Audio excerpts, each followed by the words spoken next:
Di hari kiamat kenapa? Kok orang takut ketemu ibu, takut ketemu bapak? Karena dia punya masalah sama ibunya, sama bapaknya.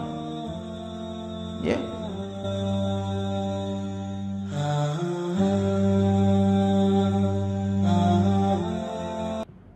Bismillahirrahmanirrahim. Assalamualaikum warahmatullahi wabarakatuh.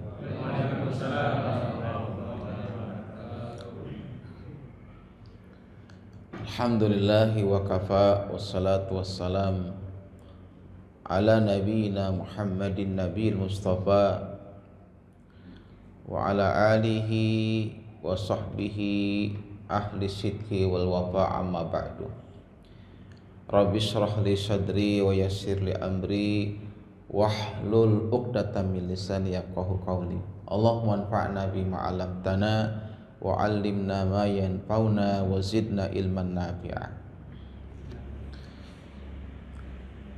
Para bapak ibu-ibu yang saya hormati, alhamdulillah kita bersyukur kepada Allah Subhanahu wa taala yang telah menumbuhkan di hati ini rasa senang, cinta kepada agama kita, rasa senang untuk duduk di majlis yang mulia ini. Semoga Allah Subhanahu wa taala ridho dan menerima amal ibadah kita. Amin ya rabbal alamin.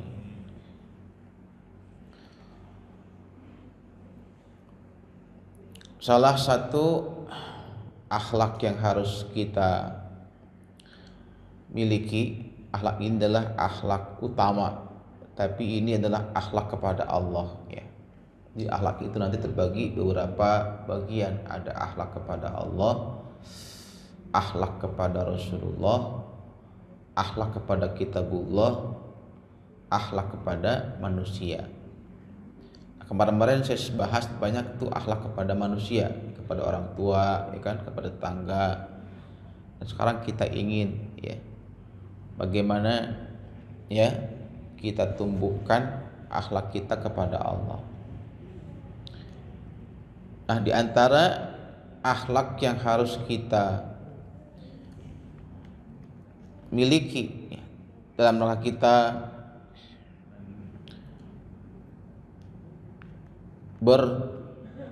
beribadah kepada Allah Subhanahu wa taala adalah al-khauf, ya, yaitu memiliki rasa takut kepada Allah Subhanahu wa taala. Allah berfirman, wa iyaya farhabun, dan hendaklah mereka takut kepadaku, dan hanya kepada aku hendaklah mereka itu takut. Di sini Allah menggunakan wa iyaya, sama seperti wa iyyaka na'budu, ya. Kalau iyyaka na'budu itu ada di surat Al-Fatihah, hanya kepada, ya, hanya kepada Engkaulah kami menyembah, ya. Sehingga di situ seolah-olah Allah nggak memberikan sedikit pun peluang kepada manusia untuk tidak menyembah kecuali kepada Allah. Di sini wa iyaya farhabun, ya, dan hendaklah hanya kepada aku saja mereka takut, gitu. Jadi kita tuh boleh takut. Takut itu hanya kepada Allah, ya. Jangan takut sama istri. Ya, ada nggak sini takut sama istri? Nggak ada ya? Takut sama istri gitu kan? Iya. Hah? Segen. Kan laki-laki itu ar-rijal. Rijal itu kan, ya, pemimpin, ya. Pemimpin itu harus segani, memiliki wibawa. Ar-rijal qawwamun 'alan nisa. Laki-laki itu pemimpin bagi wanita. Bagaimana mungkin dia bisa memimpin wanita, memimpin rumah tangga kalau, ya, lembek, kalau dia diketekin sama diketekin sama istrinya. Aduh, parah dah ya. Nah, maka penting nih, kalau orang itu takut kepada Allah, nanti efeknya orang itu akan disegani oleh manusia. Tapi kalau kita lancang sama Allah, ya, kita ya berani sama Allah, nggak ada memiliki rasa takut kepada Allah, kita pun akan diremehkan oleh manusia. Gitu. Jadi kalau pengen kita punya wibawa, pengen disegani, pengen ditakuti, ya kita harus tumbuhkan dulu kita ini takut gak sama Allah gitu. Makanya orang-orang dulu nih ya orang-orang dulu, guru-guru zaman dulu ya, itu ditakuti ya, disegani oleh murid-muridnya. Sama halnya ayah kita tuh takut banget sama orang tua kita zaman dulu ya. Gak berani kita bantah orang tua. Ya nggak Pak? Berani nggak kita bantah orang tua? Nggak berani kita. Serius, nggak berani. Tapi kenapa bocah sekarang berani banget orang tuanya?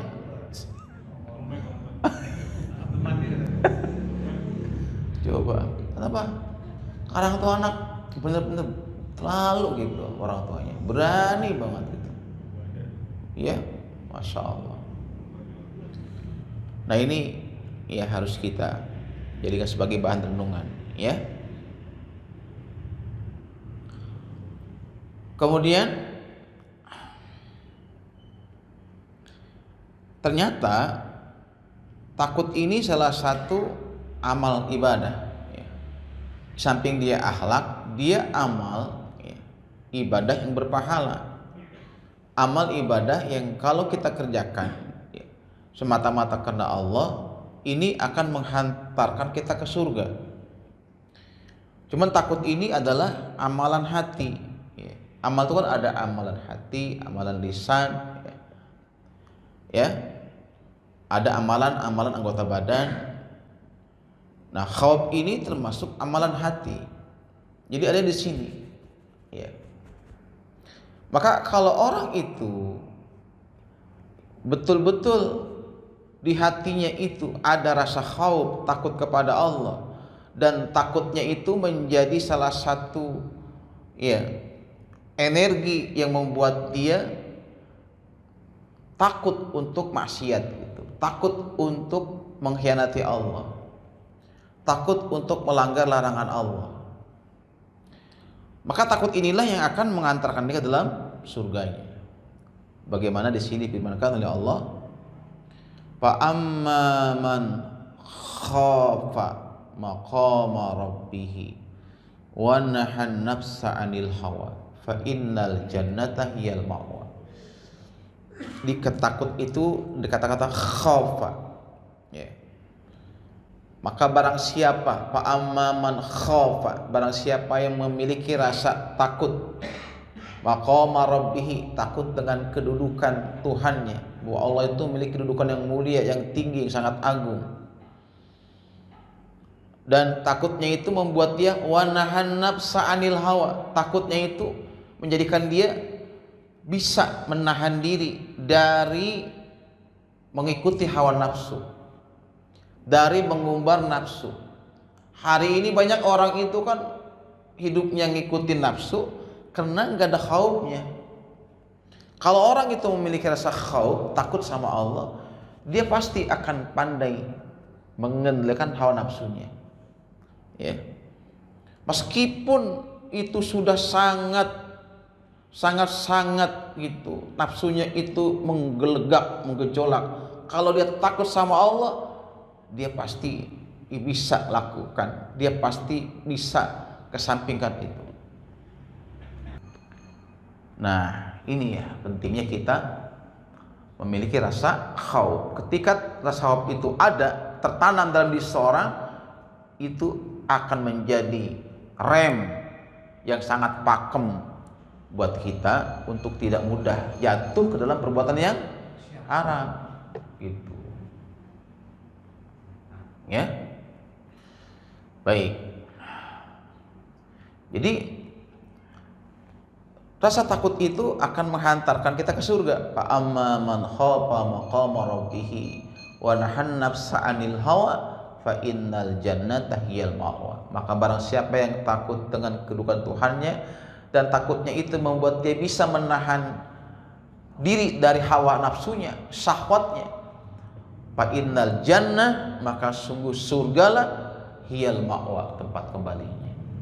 Dari dalil bahwasanya nanti ada orang masuk surga itu bukan karena sholatnya, puasanya, hajinya, tapi karena rasa khaufnya kepada Allah, takutnya kepada Allah.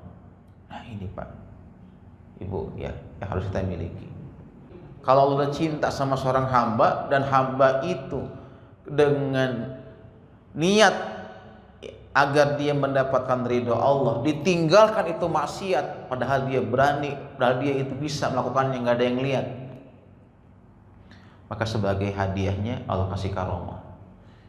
Kemanapun dia pergi, dia wangi seperti kesturi, sehingga dia disebut pemuda kesturi, ya, harum, ya, semerbak pewangi, ya.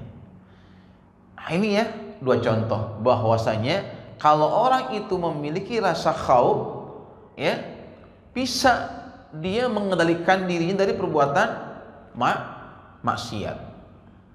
Nah hari ini rasa khauf ini hilang, ya, hampir hilang di kalangan pejabat-pejabat. Khauf ini hampir hilang, nggak ada, sehingga pejabat itu nggak takut gitu dengan ajab Allah, nggak takut nanti dengan hisab di hari kiamat, sehingga mudahnya mereka itu korupsi, mudahnya mereka itu manipulasi, mudahnya mereka itu membohongi rakyat. Kenapa? Karena nggak memiliki rasa khauf, nggak takut sama Allah. Tapi lihat, ketika rasa khauf itu betul-betul kuat di hati pejabat, bagaimana tuh Umar bin Abdul Aziz ketika berjabat, ketika ada tamu datang ke rumahnya, ditanya, ini urusan pribadi apa urusan negara gitu. Emang kenapa ya Khalifah? Kalau urusan negara, lampu ini saya akan tetap hidupkan, tapi kalau silaturahmi pribadi, aku matikan lampu ini. Nah begitu, karena lampu ini dinyalakan dengan uang negara, aku tidak mau ya menggunakan lampu dari uang negara untuk membicarakan masalah pribadi. Nah apa segitu gitu, sampai masalah lampu, ya dia nggak mau pakai lampu, ya yang dibayar oleh negara untuk terima tamu kalau itu masalah pribadi. Tapi kalau masalah rakyat, masalah negara, masalah umat yang dibicarakan, tetap nyala. Nah hari ini jangankan lampu, mobil bawa pulang kampung lebaran. Bener? Iya Pak? Bener nggak? Lah iya, mobil dibawa pulang kampung lebaran. Betul? Ya Allah. Kenapa? Saking nggak takutnya, ya, kepada Allah, menggunakan itu aset negara buat pribadi. Ya. Contohnya udah ada. Ya. Ya Masya Allah ya. Kita kepingin tuh punya pemimpin tuh yang memiliki rasa takut ya kepada Allah, sehingga dia takut kalau nanti di hari kiamat itu hisabnya panjang. Kenapa? Udah bikin susah rakyat, ya kan? Udah bikin menderita ya rakyat, ya Masya Allah. Baik, ya. Kemudian ayat berikutnya, ini kita kaji ayatnya dulu ya, nanti baru hadisnya tentang ya khauf. Ya. Ayat berikutnya, yauma yafirrul mar'u min akhi wa ummihi wa abi wa sahibatihi wa bani likulli imri'in minhum yauma idzin sya'nu yughni. Ini Abasa ya. 34 sampai 37. ini adalah menggambarkan tentang suasana padang mahsyar, suasana hari kiamat di padang mahsyar. Di mana pada hari itu, kata Allah, di padang mahsyar, seseorang itu akan menghindar. Yafirru itu menghindar, lari. Min akhi, dari saudara-saudaranya, gak mau ketemu saudara. Di sini kita sangat butuh sama saudara kita, dekat sama saudara kita. Tapi nanti di hari kiamat manusia gak mau ketemu saudaranya. Kenapa? Takut ditagih. Takut apa? Ditagih. Kenapa? Banyak masalah sama saudara. Ya, sering berantem sama saudara, ribut sama saudara. Takut ya pahalanya diambil,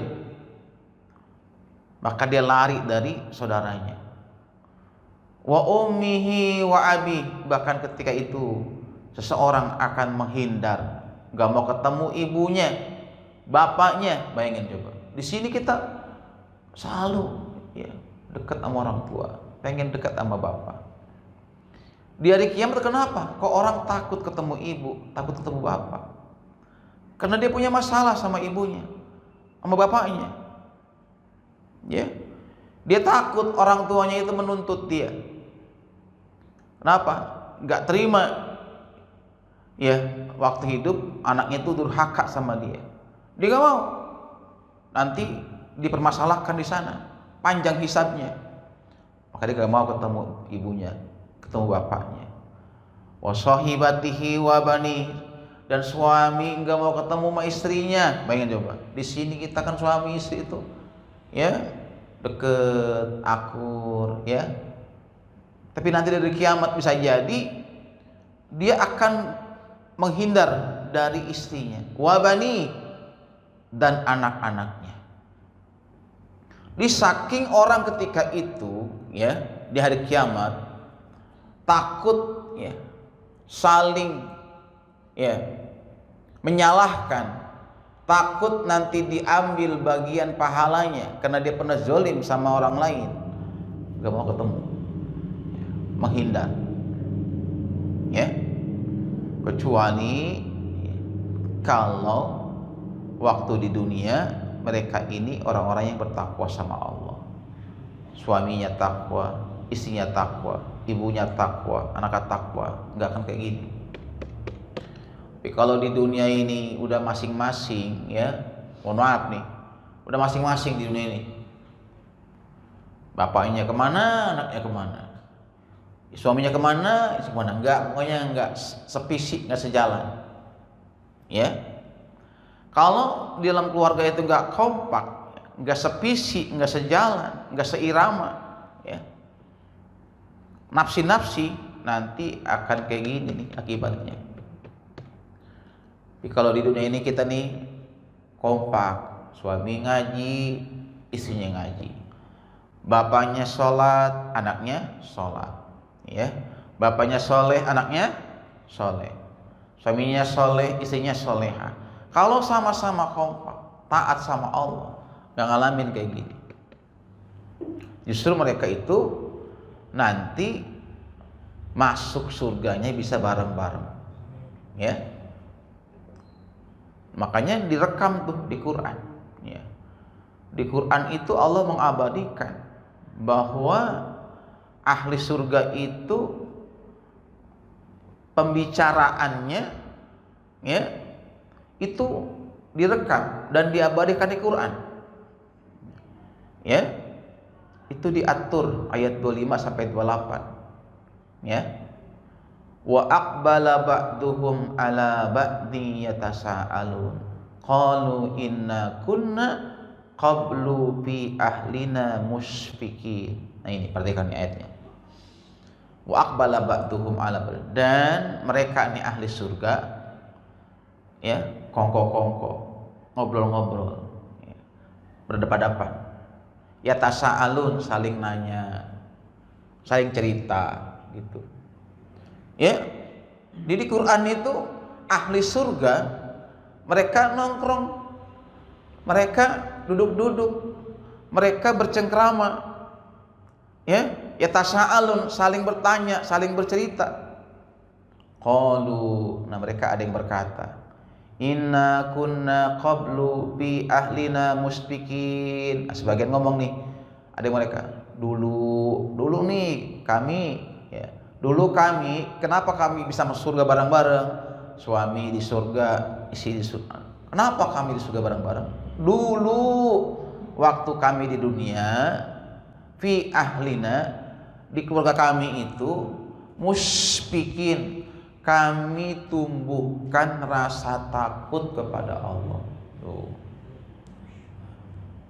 Di suami, ayah itu, ayah ya, harus bisa menanamkan, menumbuhkan rasa takut kepada anak, takut kepada Allah. Suami juga mesti bisa menanamkan rasa takut itu kepada istrinya, takut kepada Allah.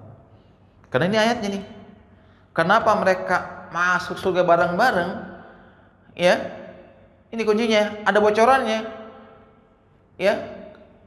Kenapa kamu bisa masuk surga bareng-bareng sama istri sama anak? Apa jawabannya? Qalu inna kunna qablu fi ahlina musyrikin. Dulu kami waktu di dunia, ya, fi ahlina musyrikin, di keluarga kami itu kami tanamkan musyrikin, rasa takut sama Allah gitu. Nah, ini kan berarti kan salah satu dalil nih bahwa ketika di keluarga itu tertanam rasa takut kepada Allah, ayahnya takut sama Allah, ibunya takut sama Allah, anak sama Allah, insya Allah di keluarga itu nggak ada maksiat gitu. Nah, hari ini kenapa banyak maksiat di rumah? Karena rasa takut ini sudah hilang gitu. Anak kita nggak takut sama Allah, istri nggak takut sama Allah, akhirnya maksiat, ya, maksiat di rumah. Jadi kalau maksiat itu sekarang nggak harus keluar, ngedugem, di rumah pun bisa maksiat, ya. Gimana cara maksiat di rumah? Banyak apa orang maksiat di rumah? Banyak betul, ya. Sekarang itu, ya, orang bisa pacaran lewat video call, bisa nggak? Selingkuh bisa ngelewat handphone, video call, banyak pak. Saat video call itu, ya, berjam-jam disanggup ngomong, buang-buang waktu, apa itu bukan maksiat? Maksiat. Anak kita di kamar, kita di kamar masing-masing, kita kan nggak tahu tuh anak kita lagi ngapain, ya, sama siapa di komunikasinya, ya. Dan saat ini, maaf nih ya, banyak anak-anak muda itu kena dia itu ngikutin tren, karena uang jajannya pas-pasan dari ayahnya, dia ikut-ikutan, ya, temennya, ya, ikut apa? Ikut, ya, kerja apa tuh? Kerja jadi pacar sewaan. Sekarang itu ada pak yang namanya rental pacar. Iya, sekarang tuh pak, pacar tuh direntalin. Ya Allah, kondangan 2 jam, ya, 200.000. 200.000 kalau kondangan doang. Kalau teleponan doang nih, teleponan 1 jam 50.000, nah, gitu. Nah, tarifnya ada. Kok tahu Pak Ustadz? Kok tahu? Tahu. Bukan berarti saya pengalaman. Ya Allah, coba aja Pak. Sekarang apa sih nggak ada di handphone? Bapak ketik aja, rental pacar, klik keluar tuh. Rental pacar, klik keluar semua tuh. Iya, keluar foto-foto yang bisa direntalin, keluar berapa tarifnya. Dan itu udah menyebar semua kota. Itu dibisnisin, ada adminnya. Bayangin coba. Dan banyak anak-anak kita yang ikut-ikutan. Itu sangat berbahaya buat mereka. Ya. Ini maksiat kalau di rumah itu mereka teleponan ya, sama bukan mahramnya, ya. Apalagi suruh buka hijab, ya. Buka jilbabnya. Kan kalau buka hijabnya itu lain lagi bayarannya. Apalagi sampai buka bajunya, lain lagi bayarannya, Pak. Coba tuh, ngeri nggak kalau kayak gitu? Apa segitunya sekarang, Pak? Manusia saking susahnya sekarang tuh cari uang, ya, sampai mereka mau ngejual ya, tubuhnya meskipun hanya foto, ya, meskipun hanya video. Itu karena mereka nggak takut sama Allah, nggak takut akan azab Allah. Ayat kayak gitu. Nah makanya di sini di Quran digambarkan kalau kepengen masuk surga bareng-bareng, ternyata kuncinya qalu inna kunna qablu fi ahlina musyfikin. Dulu waktu kami di dunia, ya, kami di keluarga kami tumbuhkan setakut kepada Allah. Famanallahu alaina wa waqana adzabas samum. Maka Allah menganugerahkan kepada kami setakut itu, ya, sehingga kami selamat dari azab yang pedih. Tuh. Jadi Allah kasih anugerah setakut itu kepadanya sehingga mereka selamat dari azab yang sangat pedih. Dan inna kunna min qablu nad'uhu innahu huwal barur rahim. Ini kedua kata kuncinya. Dulu kami juga waktu di dunia sebelum itu nad'uhu, kami selalu kompak menyembahnya. Ya, dua nih kata kuncinya ya. Dua. Kalau kepengen sesurga bersama-sama dengan keluarga, dua kata kuncinya. Pertama, tumbuhkan rasa takut kepada Allah. Kedua, kompak. Kompak dalam apa? Dalam beribadah, dalam menyembah Allah Subhanahu wa taala. Ya. Nah, ini dalilnya bahwasanya ternyata yang bisa membuat orang itu masuk surga bareng-bareng bukan karena pernah umroh bareng, bukan karena pernah haji bareng, meskipun umroh haji itu termasuk amal soleh yang sangat tinggi nilainya, ya, bukan karena dia pernah iktikaf bareng, bukan, tapi karena mereka itu satu, karena mereka itu di dunia, ya, menumbuhkan rasa takut. Kedua, kompak dalam masalah ibadah kepada Allah Subhanahu wa taala. Nah, mudah-mudahan ya ini bisa kita tanamkan di anak istri kita. Amin ya rabbal alamin. Likulli imri'in minhum yauma idzin sya'nu yugni. Emang kenapa ketika itu dari kiamat kok anak enggak mau ketemu bapak, suami enggak mau ketemu istrinya? Kenapa bisa begitu? Ya, di dunia mereka kompak, di dunia mereka itu sangat dekat, ya. Tapi kenapa mereka itu bercerai-berai di hari kiamat, enggak mau ketemu?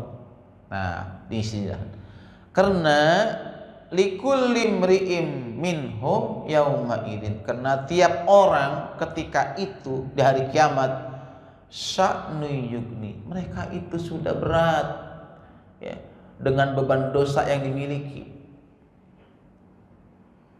Khawatir nih bapak kalau ketemu anaknya nanti mikul dosa anaknya karena dia bersalah, nggak pernah ngajarin sholat misalkan, dia salah nggak pernah ngajak anaknya ke masjid gitu, maka dia nggak mau ketemu tuh bapak sama anaknya, anak nggak juga mau ketemu kata bapaknya, suami kalau nggak ketemu istrinya. Kenapa? Karena waktu di dunia sang suami itu nggak pernah ngajarin agama kepada istrinya, nggak pernah ngajak istrinya ngaji, nggak pernah ngajak istrinya untuk ke masjid, nggak pernah ngajak istrinya untuk taat kepada Allah. Dia hanya ngasih makan, ngasih minum, ngasih pakaian, itu aja yang diberikan. Ngasihnya hanya masalah-masalah materi. Adapun masalah sifatnya itu ukhrawi, masalah agama, enggak. Padahal jamaah sekalian, nih bapak itu tugas utamanya. Para suami, tugas utama seorang suami itu ya bukan hanya cari nafkah untuk anak istri, ya, tapi tugas utama yang paling berat, yang paling besar yang ada di pundak suami adalah menyelamatkan mereka dari api neraka. Bagaimana bisa mengajak seluruh anggota anaknya, istrinya bareng-bareng masuk surga. Itu tugas utama seorang suami. Tuh Bu, berat nggak Bu tuh suami? Berat nggak Bu? Berat tugasnya itu, ya. Makanya ya, karena mereka tugasnya berat, suami istri ini harus saling bersinergi, saling mengingatkan gitu. Karena kan manusia sering hilap, ya enggak? Ya Bu? Bu? Iya. Kali-kali ibu bilangin suaminya, misalkan suaminya itu lagi putur gitu, Pak, tumben nih bisanya Bapak baca Quran, kok sekarang baca Quran? Boleh nggak ngomong gitu Bu? Boleh nggak? Boleh. Iya. Tumben Pak kok gak ngaji? Biasanya ngaji gitu. Kan kadang-kadang suami kita tuh mungkin kena capek, dia putur, males ngaji, males baca Quran, ya, sehingga ibadahnya menurun, ya, menurun. Maka istri yang baik itu dia mesti mau mengingatkan suaminya. Begitupun sang suami wajib mengingatkan istrinya ketika lagi putur, lagi turun ibadahnya. Misalnya nih, istri kita suka mengulur-ngulur waktu sholat gitu, ya, udah jam 5 belum asar. Suami yang baik itu mesti marah. Mah, belum? Belum. Jam berapa ini? Jam 5. Astagfirullah. Enggak takut sama neraka sakor apa? Gitu. Gitu bilangin. Apaan sakor Bi? Nanyakannya kan. Ya Allah mah, itu mah di Quran itu Allah berfirman, ma salakakum fi saqar qalu lam nakum minal musallin. Kenapa kamu sampai masuk neraka sakor? Dijawab, dulu kami sering melalaikan sholat. Tuh. Abi nggak mau, papa nggak mau mah, nanti kamu di neraka sakor gara-gara sering anggap enteng sholat. Begitu. Nah, kalau istri yang baik itu dikomongin begitu, makasih ya udah dibilangin, ingetin gitu. Jangan, iya Pak Ustadz.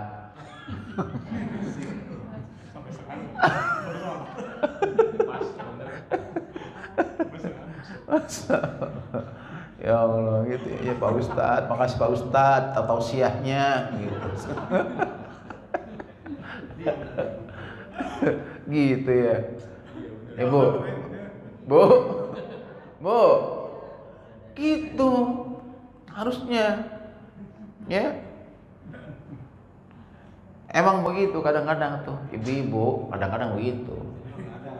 Kadang-kadang di kampung saya, di sini mah enggak, Ibu. Jadi emang maaf ya, kadang-kadang tuh ya, saya sendiri nih, walaupun saya ustadz ya, Kalau di rumah tuh kita nasihatin istri nggak langsung diterima, nggak langsung diterima sama dia. Kita harus cari selak gimana dia bisa terima tuh. Cari momentum yang tepat bagaimana dia bisa menerima nasihat gitu ya. Kudu cari cara ya, komunikasi yang efektif kepada pasangan, gimana bisa masuk tuh nasihat kita gitu. Kadang dengerin bareng, mah dengerin ini yuk bareng-bareng, apa tuh bagusnya materinya gitu. Jadi kita nggak nasihatin dia, tapi kita bareng-bareng ngaji. Nih, ada video ceramah nih bagus nih. Itu. Hah? Iya. Saya pernah tuh ya, kayak gitu ya. Pernah, ini malam tadi. Ya, Zoom meeting. Mah bagus nih Zoom meeting nih. Apa nih? Ini keutamaan poligami. Nggak mau. Apaan kayak gitu didengerin? Begitu. Nah, kalau ini jangan coba-coba. Ya, jangan coba-coba. Jadi materi-materinya yang harus ngepas. Kalau materi-materi yang kayak begitu bisa ribut dia. Gitu, ya. Yang sesuai kebutuhan aja, Pak Eka.